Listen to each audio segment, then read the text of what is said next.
Hace más de un siglo, los mapuches se movilizan activamente para recuperar sus tierras y demandar acceso a servicios como lo tienen el resto de los chilenos. Sin embargo, sus demandas no siempre son escuchadas y persiste el conflicto y en algunos casos se agudiza. Bienvenidos a Claves, y esta es una coproducción de la televisión alemana Deutsche Welle y el canal de televisión de la Universidad de Concepción, aquí a 500 kilómetros más o menos al sur de Santiago de Chile. Mi nombre es Gonzalo Ernesto Cáceres y en la moderación me acompaña Priscila Muñoz, compañera periodista del canal de la Universidad de Concepción. Muchas gracias por estar con nosotros, Gonzalo. Bienvenido a Concepción, a la región del Biobío. Y vamos a presentarle a nuestros invitados. Voy a comenzar por las damas. Marisol Enríquez, doctora en lingüística y académica del Departamento de Lenguas de la Universidad Católica de la Santísima Concepción. Bienvenida. Muchas gracias. Adolfo Millabur, alcalde de la comuna de Tirú y también dirigente histórico lafkenche. Bienvenido, alcalde. Gracias por estar con nosotros. Hola. Saludamos también a Osvaldo Pizarro, abogado y defensor regional del Biobío. Muchas gracias, defensor. Gracias por la invitación. Y finalmente, y no por eso menos importante, vamos a saludar a Germán Faúndez, presidente de la Federación Regional de Empresarios del Transporte de Carga de la región del Biobío. Gracias por la invitación. Gracias también de mi parte. Y pasan los años y el llamado conflicto mapuche persiste y todo indica que así será durante muchos años. ¿Qué hace imposible resolver este problema? ¿A qué se debe que no hayan soluciones a pesar de que cada vez crece la conciencia de que se trata de un problema grave? Bueno, primero yo creo que es una cuestión de lograr entender la dimensión del problema, que no tiene que ver con un problema de pobreza, tiene que ver con un tema de derechos. Y hay que remontarte un poco a de cuando los mapuches no estaban intercambiando con la cultura occidental. Se ha hecho saber en Chile y en el mundo, yo creo en América Latina, que los españoles vencieron a los mapuches, más conocidos como los araucanos. Y eso no fue así. Lo que sí hubo un tiempo de 300 años de guerra y de paz entre los españoles y los mapuches. Por cierto, en esos 300 años hubo repliegue hacia lo que más se conoce como la frontera del río Biobío. Esa es la última frontera que estuvimos con los españoles y fueron reconocidos de las partes como un Estado soberano, el uno y el otro. Y bueno, pasó rápidamente la historia y luego se produjo lo que son las independencias de los distintos países de América Latina y también, por cierto, Chile. Y ahí se produjo nuevamente una segunda invasión del Estado chileno a la nación mapuche, al pueblo mapuche, de lo que significa, le llaman acá la pacificación de la Araucanía, y que fue una invasión, un sometimiento a sangre y fuego al territorio mapuche del Biobío al sur. Y hoy día, para poder entenderlo de manera rápida, estamos viviendo una tercera invasión, que es con el aval del Estado, pero sí de las compañías madereras, y que se produjo en la época de la dictadura militar. Entonces, si no entiendes las tres etapas, uno nunca va a poder abordar de qué manera podemos resolver un tema que no está siendo resuelto en Chile y que de una manera todos los gobiernos de turno maquillan la solución. O sea, yo lo que identifico a esta altura es que tenemos una tercera invasión avalado por el Estado, pero especialmente por la dictadura militar, y hoy día con la complicidad con los gobiernos de turno que han sido post-dictadura militar. Y ahí hay una cuestión que no ha sido resuelta, y por lo tanto yo creo que eso es lo que hay que identificar de mi particular mirada, que yo podría dar así de manera muy rápida. ¿Es correcto, alcalde, hablar de conflicto mapuche?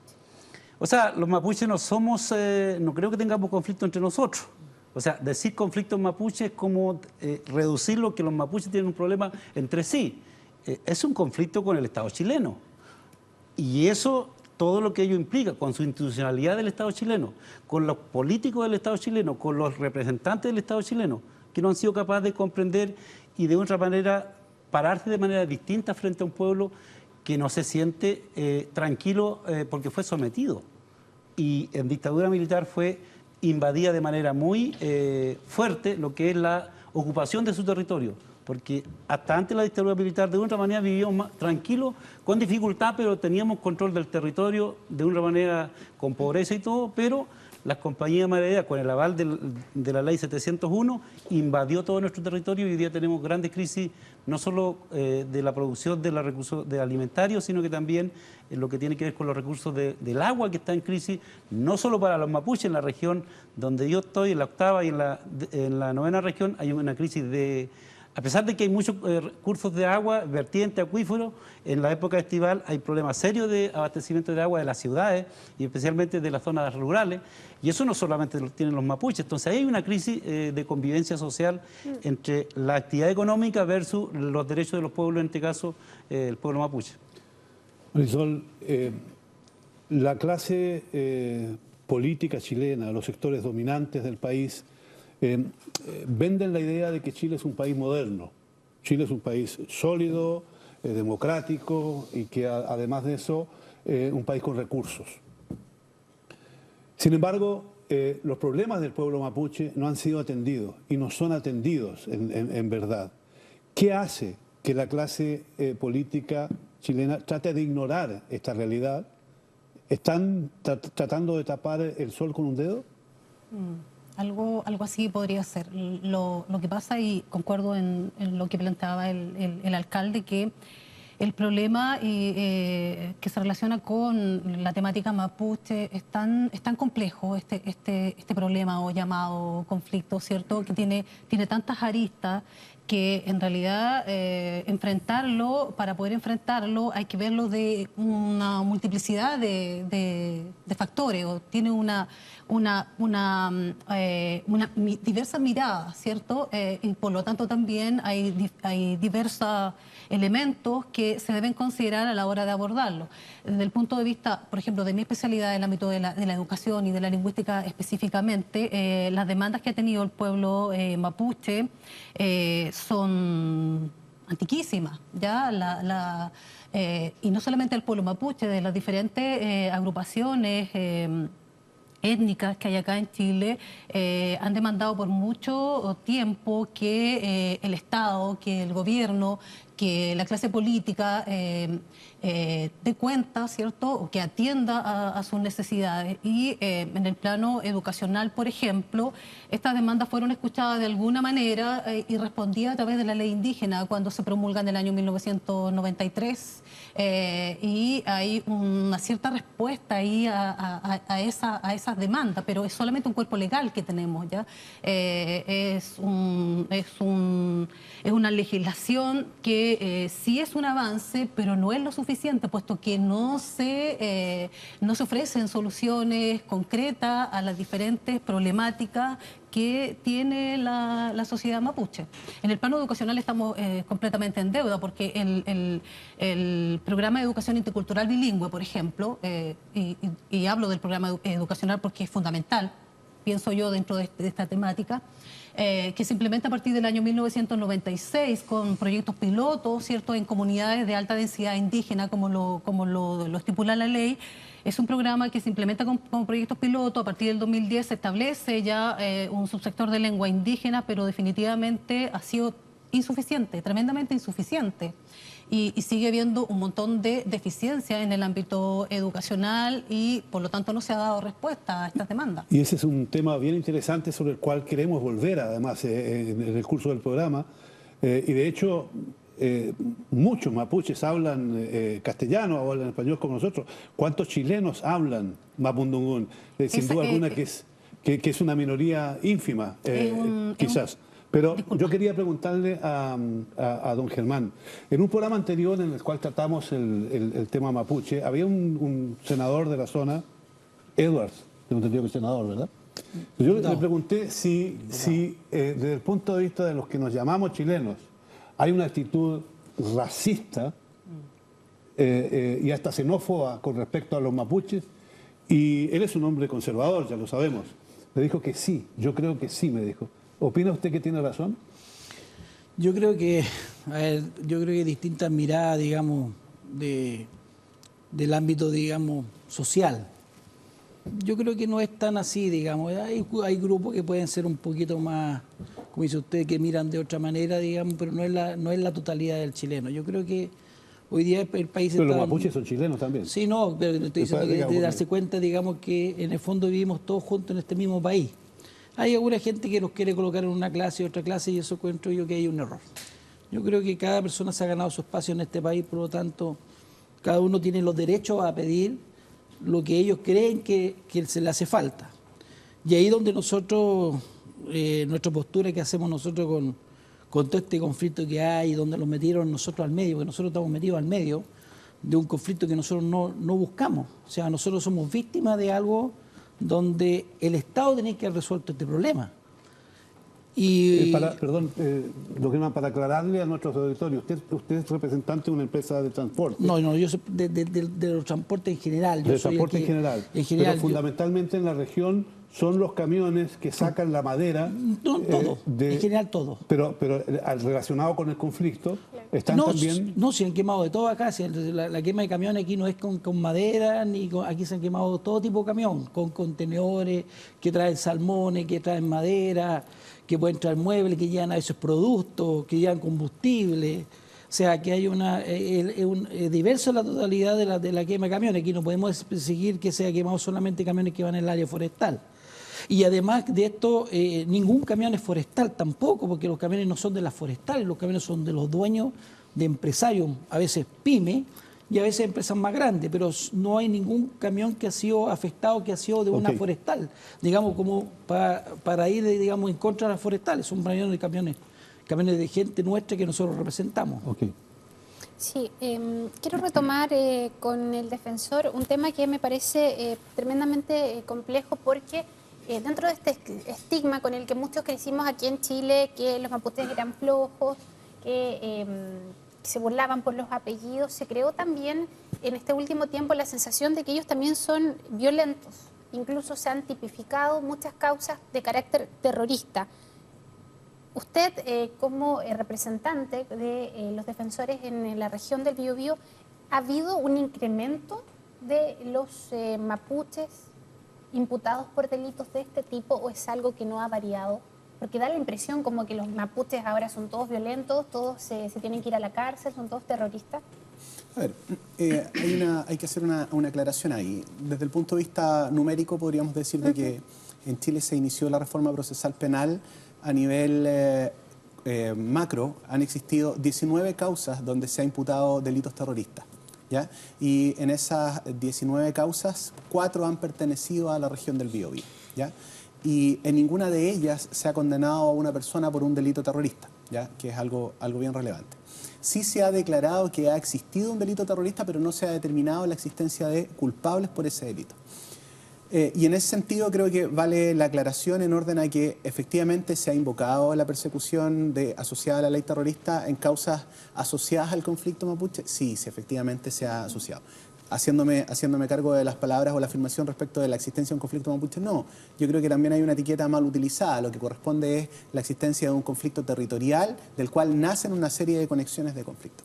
Ahora bien, respecto de este estigma propiamente tal en orden a la existencia de que las personas que son pertenecientes a la etnia mapuche o existan ciertos prejuicios, que son personas violentas o que son personas flojas, que tal. Yo creo que no es así, o sea, está absolutamente lejano a la realidad. Más bien, la pregunta que uno debe hacerse es cuánto yo conozco la comunidad mapuche, cuánto yo conozco a las personas que integran la etnia mapuche, cuánto yo conozco de la vinculación que ellos tienen con el territorio para poder entender las dinámicas de funcionamiento.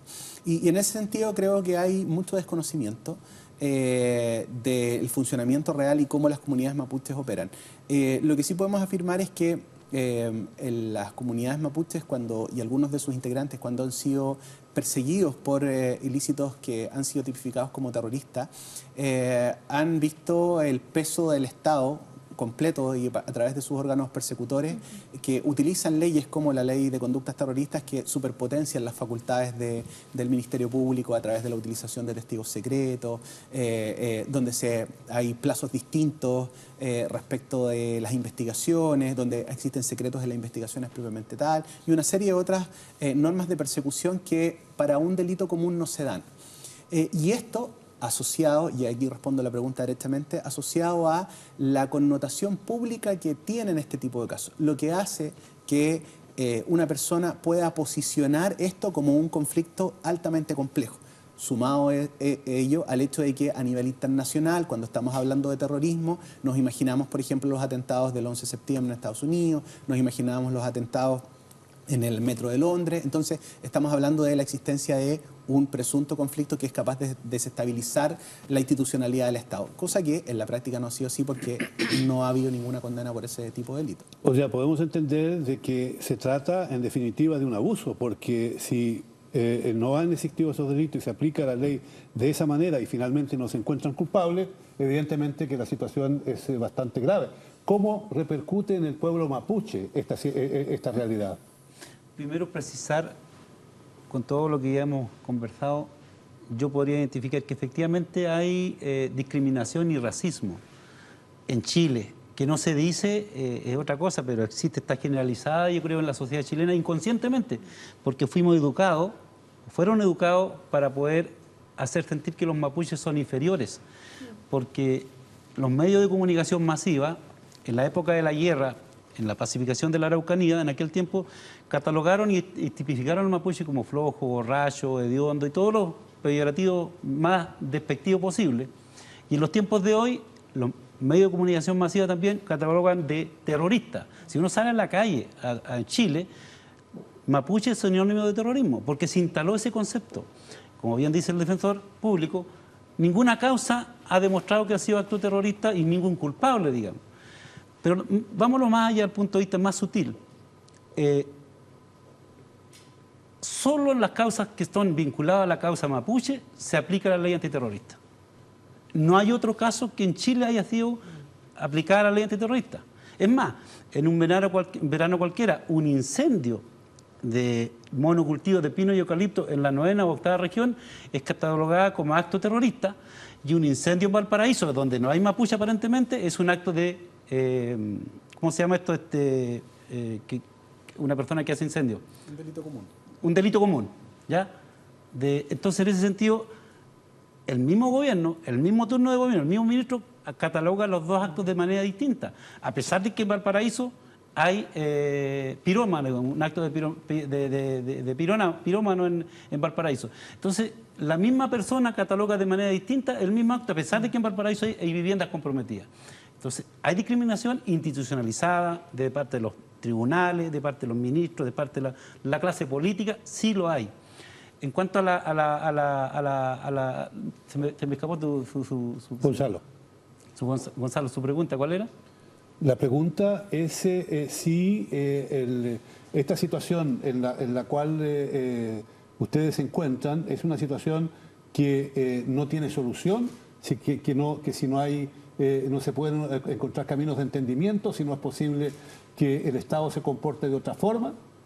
Yo creo que si no tuviera solución, yo creo que no estaría acá, estaría en otro lugar. O sea, si no tuviera la solución por la vía del diálogo, estaría en otro lugar. Yo creo en el diálogo, yo creo en la solución de parte de las partes. Yo creo que Chile está en un tiempo sin retorno en términos de no solo los movimientos sociales que tienen que ver con los estudiantes, con los trabajadores. Chile está en una etapa donde todavía no sale y no se da de alta de la dictadura militar. Todavía este país no se ha dado de alta, no ha terminado la discusión de la transición. Hay una cantidad de temas que no están resueltos y este es un tema mayor, que si no se resuelve, la convivencia en las regiones nuestras no tiene vuelta atrás de parte de las comunidades indígenas, porque las comunidades indígenas ya están empoderadas en su conciencia de luchar por sus derechos. Y no solo por los derechos de las comunidades indígenas, sino que por la supervivencia del territorio, porque los monocultivos de pino y eucalipto generan cesantía, generan calamidades medioambientales y naturalmente amenazan la soberanía alimentaria. Si ustedes van a la 9ª región, en la zona de Valdivia también, que es la otra región, zonas que eran praderas verdes, con animales, con cereales, con producción de alimentos, hoy día están puestas en madera. O sea, el hombre que yo sepa todavía no ha inventado ninguna industria que la madera lo transforme en alimentos. Entonces, yo creo que está un tema de soberanía alimentaria que no solo los mapuches tienen que reclamar, sino que el país tiene que darse cuenta que tiene que dejar en evidencia, porque si no se resuelve, el conflicto va a seguir. Sí. Sí, no, adelante. No, tomando un poco las palabras del alcalde Marisol, quiero preguntarle por las voluntades de cambiar este tema, pero a nivel gubernamental y también de parlamentarios. No hay presencia de parlamentarios efectivamente en el Congreso hasta el día de hoy, en distintas cámaras.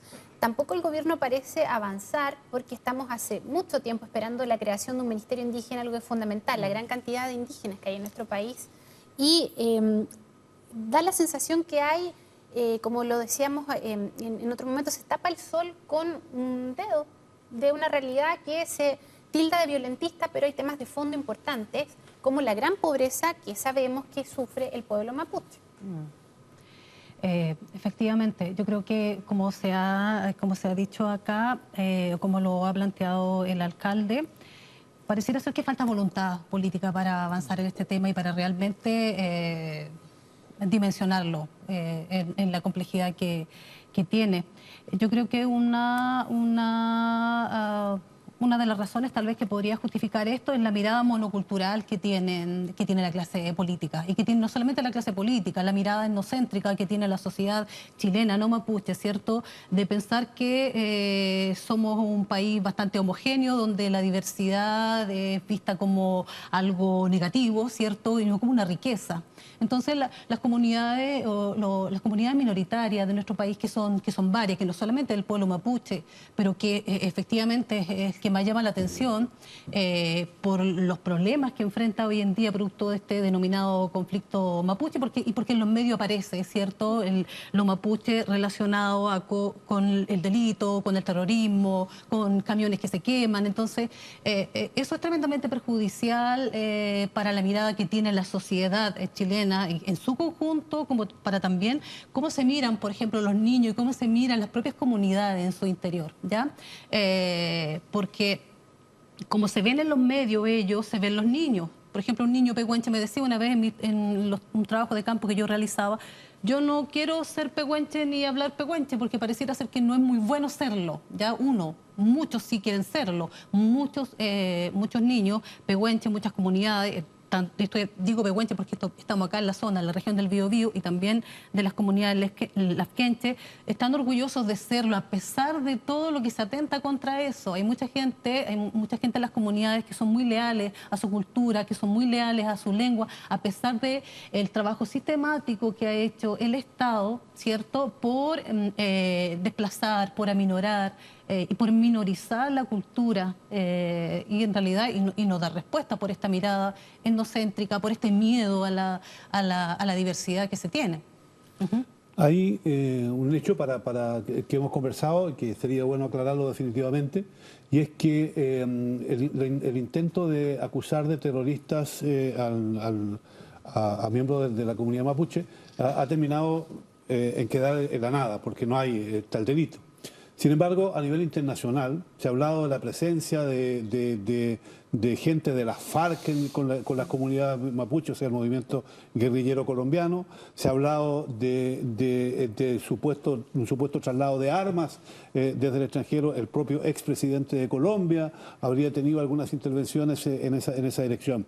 ¿Puede usted descartar definitivamente que eso sea cierto? Lo que yo puedo descartar en el ámbito de las competencias de la Defensoría Penal Pública y la cantidad de personas que hemos representado. El año pasado, como ejemplo, representamos aproximadamente a 1.100 y tantas personas de la etnia mapuche en la región. Y lo que podemos afirmar es que no ha existido ninguna causa criminal donde se haya logrado acreditar la afirmación que usted me señala. En ninguna. Porque si hay afirmaciones de esas características deben ser probadas en el ámbito criminal, porque estaríamos hablando de ciertas figuras típicas o cierto tipo de delitos que tienen una gran gravedad, porque van a atentar directamente contra la seguridad interior del Estado, contra la misma seguridad del Estado en sí, mirando incluso en sus vinculaciones internacionales con la seguridad exterior del Estado, y eso no ha ocurrido. Perfecto. No ha ocurrido. Sí. Retomando el tema de violentista, las últimas medidas que se han adoptado como gobierno, Gonzalo, acá ha sido sumar más policías a la zona de conflicto mapuche, como se ha denominado. Se está hablando de que hay más resguardo policial. Usted, que representa a los camioneros, me imagino que ha percibido esta presencia policial en aumento paulatino. ¿Ha solucionado en algo las cosas? Yo creo que no. Yo creo que por ahí no va el camino. Nosotros hemos sido bien categórico en decir que acá el problema, como decían delante, tapar los ojos con un dedo colgando más carabinero, no es el camino. No es el camino de llevar más violencia donde hay violencia, eso no se debe hacer. Nosotros hemos sido bien críticos y hemos sido críticos con los últimos gobiernos que han sido donde el problema se ha agudizado. Esto empezó en el 2006. Con nosotros empezó en el 2006 con el primer camión que se quemó en el bypass de Temuco, era de nuestro, era acá. Y de ahí empezaron la seguida de camiones, hoy día vamos en 133, 135 camiones quemados. Y hemos tenido carabineros, creo que hay como 3.000 carabineros en esa zona por ahí, y se sigue quemando camiones, entonces por lo tanto no ha sido ninguna solución. Hoy día el gobierno ha tomado la decisión de pasar los camiones en caravana en la noche, escoltados con carabineros, pero también sabemos que no es una solución, no puede ser una solución en un país libre, donde el Estado tiene que garantizar el libre tránsito a toda la persona que quiere movilizarse por el país, no puede andar escoltado con carabineros para pasar de una región a otra. Entonces eso encontramos que nosotros no es bueno, no le hace bien al país, no es sano para el país. Esto nosotros lo sufrimos acá en el sur de Chile, porque en el norte usted sabe que tiene otra realidad que no le pasa eso. Por lo tanto, esto pasa mayormente en dos regiones, que son la octava y la novena región, y donde nosotros hemos sido bien categóricos con el gobierno, que está hoy día de turno con los otros gobiernos, lo hemos dicho, que la solución hay que buscar una solución, digamos, de profunda. ¿Y esta solución qué es lo que es? Y se lo hemos dicho a ellos, llevar a una mesa, sentar transversalmente los políticos. Aquí no es un político de un lado a otro lado, aquí tiene un problema político nacional. Este es un problema de todos, o sea, aquí no podemos echarle la culpa a un sector, acá es un problema de todos. Entonces nosotros, ¿qué es lo que hemos planteado? Sentar a los políticos, sentar a los agricultores, sentar el pueblo mapuche que va a garantizar lo que se va a conversar en esa mesa, sentar a las forestales. Las forestales tienen mucho que decir en este tema, y buscar la pacificación de la Araucanía. Si ¿cómo no se van a entender si estamos en el siglo, ya vamos a llegar al siglo XXI y todavía no se pueden entender? O sea, es un problema de conversar. político, Es un tema que hay que conversarlo, que el Estado tiene que tener la voluntad de solucionar este problema, porque vamos a seguir quemando camiones. Y vamos a llegar en un año más y va a haber 200 camiones quemados y no vamos a buscarle la solución si no hay voluntad. Si esto pasa por Germán, voluntad. ¿cómo cataloga la quema de los camiones? ¿Son actos violentistas? ¿Son delincuentes? ¿Son mapuches? ¿Quiénes son los que están detrás de estos actos? Mira, nosotros hemos mirado desde un punto de vista nuestro y no hemos querido ser responsables como digamos, como lo que mandamos las organizaciones. Decir, esto es porque este pueblo, o decir, como decía, estos son de la FARC, porque no lo sabemos. Hasta el día de hoy, Hasta el día de hoy no se sabe, se sabe que hay grupos aislados, pero todavía no sabe nadie realmente de lo que pasa. También? Puede ser autotentado, que también ha ocurrido, que hay formalizado con gente que se ha autotentado por cobrar los seguros. Hay camiones que se han sido quemados, digamos, en predios forestales. ¿Montaje? Montaje también que puede ser. Por eso digo yo que cuando no haya nada y no se sepa nada todavía, no puedo ser yo irresponsable de echarle la culpa al pueblo mapuche, si el pueblo mapuche, porque el pueblo mapuche es extenso. Entonces no puedo ser irresponsable yo como dirigente de andar buscando víctimas y de echándole la culpa, como decía el alcalde, y de colocarlo a ellos como los primeros como escudo, si no lo sabemos. Entonces hay que esperar que las autoridades se pronuncien, que los organismos, digamos la fiscalía, todo, cuando encuentren culpables sean formalizados, y ahí podemos decir en el fondo qué es lo que pasa, porque nosotros nos preguntamos y nosotros hacemos nuestra pregunta como transportistas y camioneros. ¿Por qué nosotros? ¿Por qué lo queman camiones nosotros? ¿Por qué no queman otras cosas?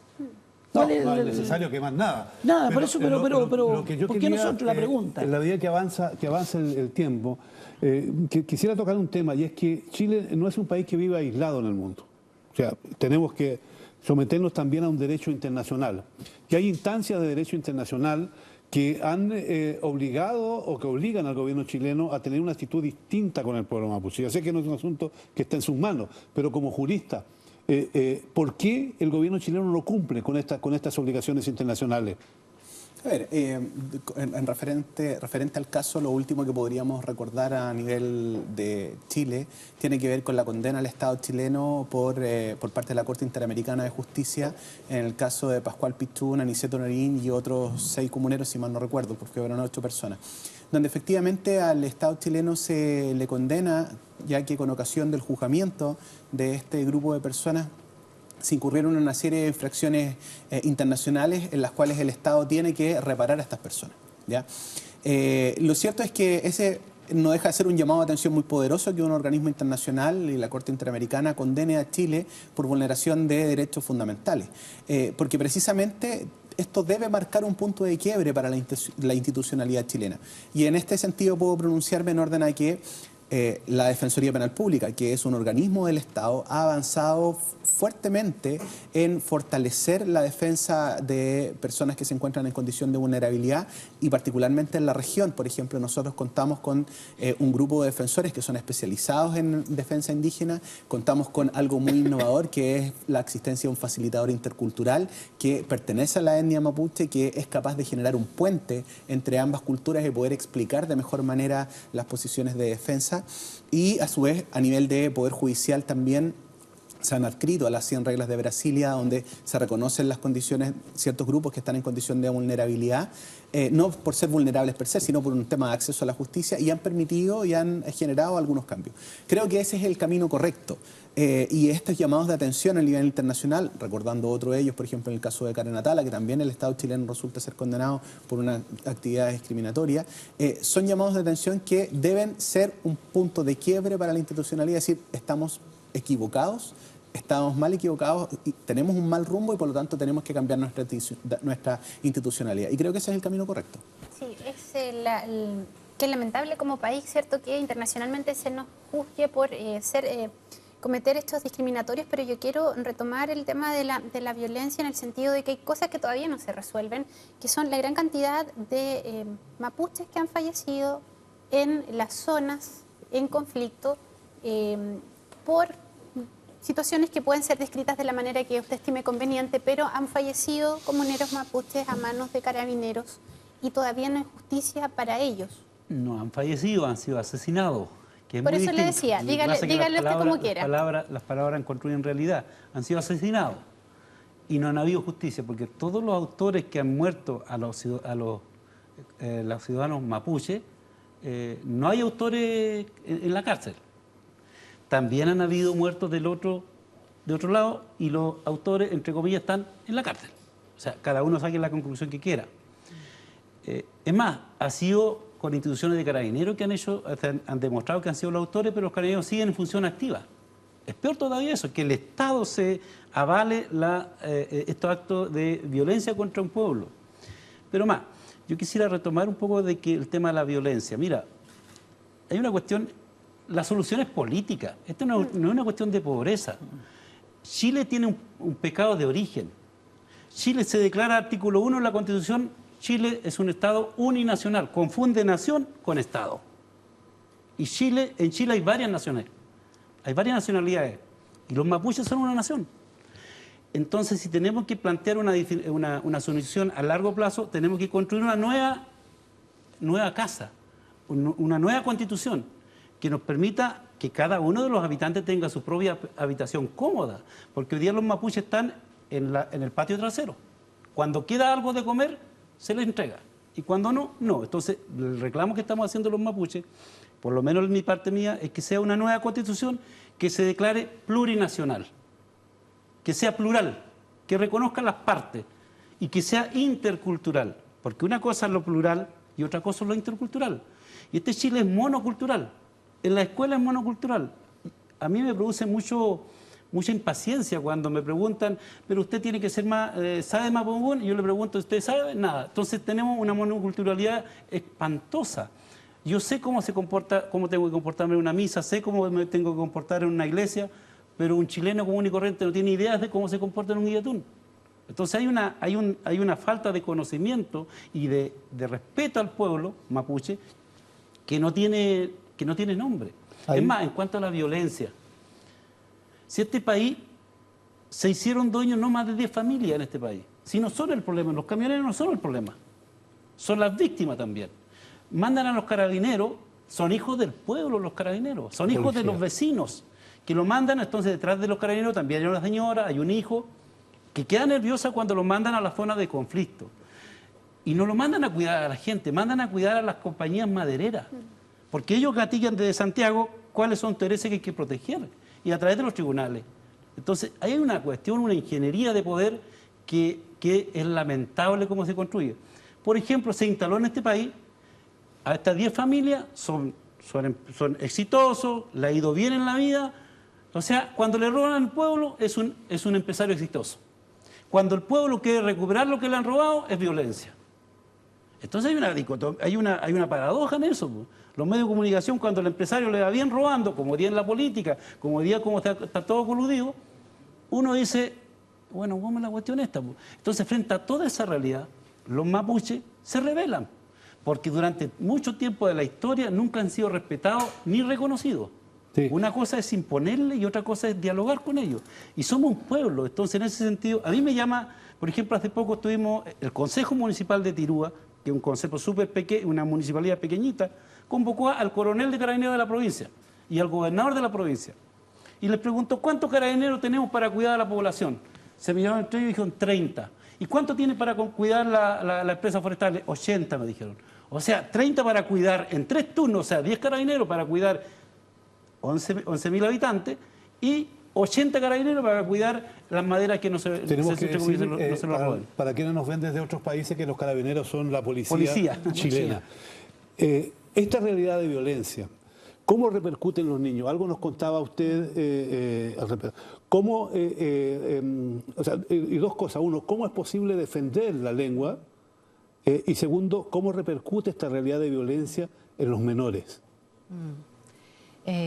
Los mapuches hasta el periodo de erradicación en reducción eran monolingües de mapudungún. Luego de ser integrados a la nación chilena, estoy hablando del proceso de la pacificación de la Araucanía, ¿cierto? Son integrados a la nación chilena y se ven obligados a hacerse bilingües. ¿Ya? Los mapuches se ven obligados a aprender el castellano porque es la lengua que les permite desenvolverse en esta nación.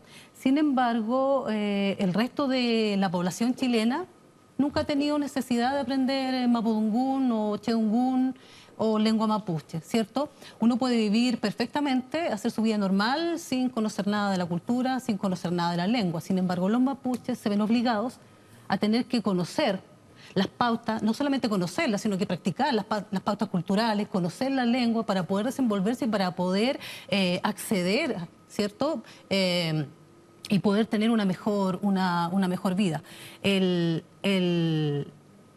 El factor de la discriminación es tremendamente importante, y es lo que yo señalaba adelante, ¿cierto? Lo que se ve en los medios, lo que se ve en la radio, en la televisión, en internet, afecta tremendamente a las comunidades y especialmente a los niños, que es el segmento generacional más afectado por el contacto. Este contacto de estas dos sociedades, que es un contacto social, que es político, que es económico, todos estos factores afectan a la lengua, porque la lengua no está ajena a los problemas sociales, políticos y económicos. Porque en el fondo, cuando la familia tiene que decidir, que decidir es en realidad una metáfora, porque está obligada, ¿cierto?, a enseñarle castellano a sus hijos para que vayan a la enseñanza media, la enseñanza básica media, y para que puedan, en el fondo, tener una mejor vida, como dicen ellos. Si queremos salir de la pobreza, tenemos que hablar castellano, porque el castellano es la lengua del trabajo, ¿cierto?, de la promoción social. Entonces, cuando se trata de volver a vivir mi cultura, hay muchas comunidades que sí la viven, hay muchas familias que sí todavía se están comunicando en mapudungún, en esta región, por ejemplo, tanto en la zona de la costa, hay familias que hablan en su vida diaria en mapudungún y principalmente en la zona de Alto Biobío, donde la lengua es altamente vital. Sin embargo, esta discriminación que sufren los niños en las escuelas, de parte de sus compañeros, de parte de sus profesores, de parte de los medios, en el fondo a ellos los hace tomar la decisión que es nefasta para su lengua, de no hablar más la lengua. ¿Y qué diferencia, Marisol, con lo que sucede en otros países, que desde Chile a lo mejor lo consideramos más pequeño? Yo estaba hace poco en Paraguay, donde el guaraní es lengua oficial del país y donde además el resto de las lenguas que hablan son reconocidas. Y viajando en un avión desde Paraguay, la persona que anuncia la partida del avión hizo la partida en inglés, en español y en guaraní. Entonces, imagínense la ignorancia que significa no reconocer esa riqueza del lenguaje. O sea, es una crítica. Pero yo quisiera, antes de terminar, y en atención a las cosas que están pasando, en definitiva, como que hay una cierta deficiencia, digo cierta, pero parece ser que más que eso, en el sentido de que muchos sectores del país. Cuando se trata de los mapuches, el Estado de Derecho no es tal. ¿Ve usted deficiencias en ese sentido? O sea, a ver, cuando uno reconoce que quiere vivir en un Estado de Derecho, debe abrirse a los elementos que son básicos y esenciales, que son la participación efectiva, en este caso de los grupos o de la etnia mapuche en general y de todas las grupos étnicos que existen en el país, donde se reconozca su existencia, se reconozca su identidad, se reconozca y se les dé la posibilidad cierta de participar en las decisiones que regionalmente se toman, que es lo primero que uno podría decir para que se reconozca esta pertenencia cultural especial que ellos tienen. Y en segundo lugar, que esta participación no sea ficta o no sea simbólica, sino que más bien tenga la posibilidad de generar un impacto en las realidades locales o regionales que se viven.